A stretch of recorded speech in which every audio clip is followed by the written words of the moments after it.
Welcome to RankLens. Today, we count down the top 10 tallest mountains in the world. Some peaks don't just touch the sky, they define it. Today, we're climbing into the thinnest air on Earth, ranking the 10 tallest mountains on the planet. Every one of them is a giant. Every one has buried climbers and crowned legends. From a goddess of nourishment in Nepal to a savage killer in the Karakoram, we count down from number 10. The roof of the world starts now. At number 10, Annapurna I in Nepal, soaring past 8,000 meters into the death zone. This giant rises out of north-central Nepal, anchoring one of the most photographed mountain regions on the planet. But Annapurna isn't just another Himalayan peak, it made history. In 1950, a French team led by Maurice Herzog became the first humans ever to stand on top of an 8,000er, and they chose this mountain. No one had ever done it before. Everest was still 3 years away from being summited, and the name itself carries weight.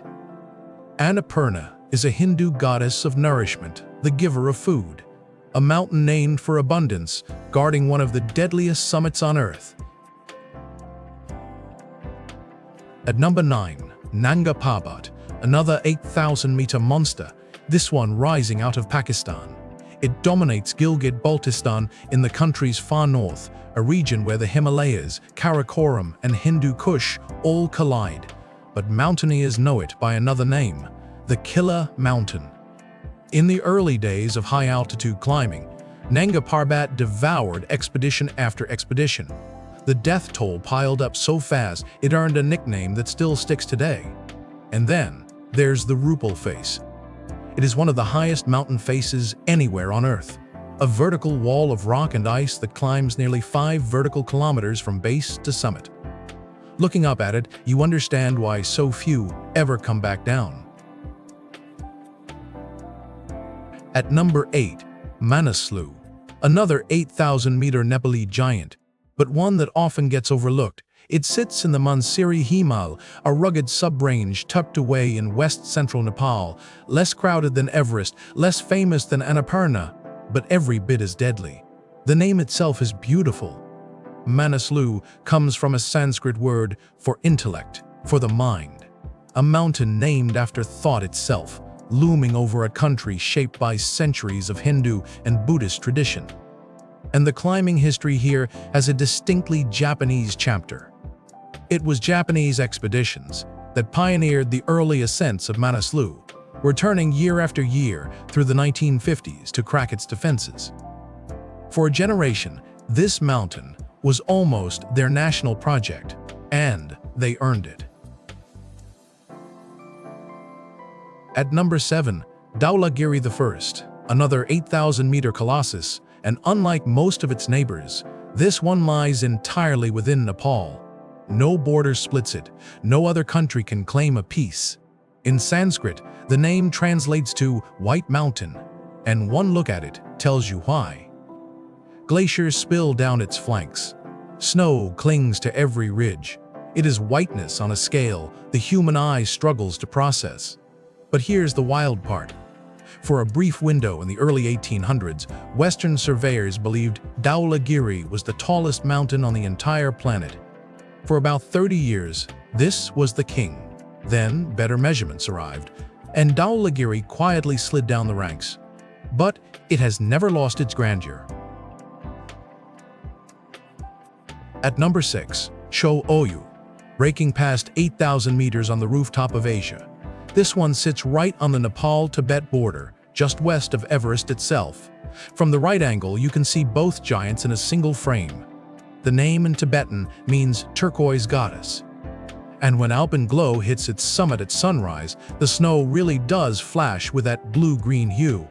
But Cho Oyu has a reputation that sets it apart from the other 8,000ers. Among serious mountaineers, it is widely considered the easiest of all 14 to climb. The standard route is gentler. The objective hazards are lower. For many climbers chasing the full set of 8,000ers, Cho Oyu is where they begin, a stepping stone into the death zone. At number 5, Makalu, another peak topping 8,000 meters and casting a giant shadow right next to the king.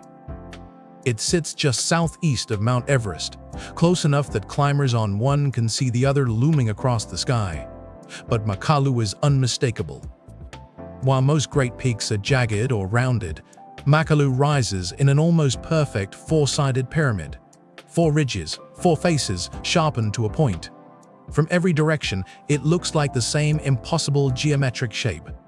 Climbers describe it as one of the most beautiful mountains in the world, and one of the most technical. Its first ascent came in 1955, when a French expedition pushed its way to the summit. France had already conquered Annapurna 5 years earlier. With Makalu, they cemented themselves as the era's dominant Himalayan force. At number 4, we cross into 9,000-meter territory. Lhotse, a mountain that lives forever in Everest's shadow, but absolutely should not.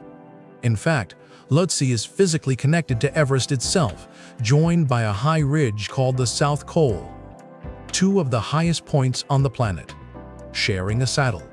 The name fits perfectly. In Tibetan, Lhotse means South Peak, because from Tibet, that's exactly what it is. A massive mountain defined by where it stands relative to its more famous neighbor. But here's why every Everest climber knows Lhotse intimately. The Lhotse face, that towering wall of blue ice, is a critical part of the standard Everest route. Before you can stand on top of the world, you have to climb a piece of Lhotse first.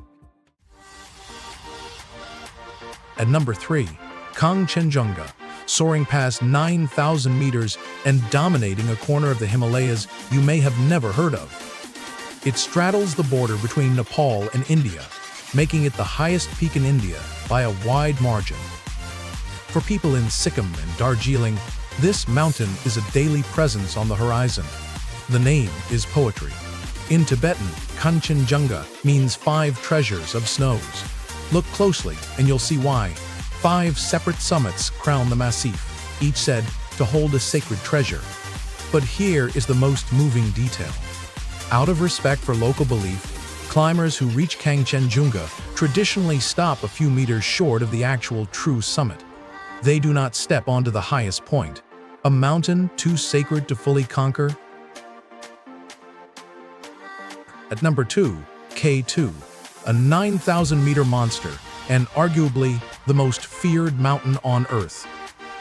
It straddles the border between Pakistan and China, deep inside the Karakoram Range. This is not the gentle, photogenic Himalayas. This is sharper, colder, more remote. Climbers have a nickname for it: the Savage Mountain. For every 4 climbers who reach the summit, roughly 1 never comes home. The technical difficulty, the avalanches, the storms. K2 punishes in ways Everest does not. And for decades, one challenge stood absolutely uncracked. Climbing K2 in winter was considered impossible. The cold alone could kill you in minutes. Until very recently, when a team of Nepali mountaineers finally summited K2 in winter and rewrote the history of high-altitude climbing.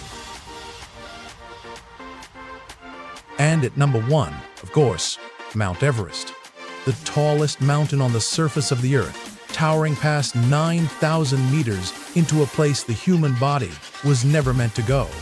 Everest sits on the border between Nepal and Tibet. One mountain, 2 countries, claimed by both, climbed from both sides. Its summit lies in what climbers call the death zone.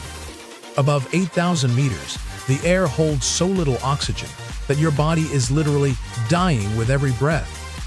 You cannot acclimatize. You can only survive long enough to reach the top and come back. And the names attached to its conquest are now legend. In 1953, Sir Edmund Hillary of New Zealand and Tenzing Norgay, a Sherpa from Nepal, became the first humans to stand on top of the world.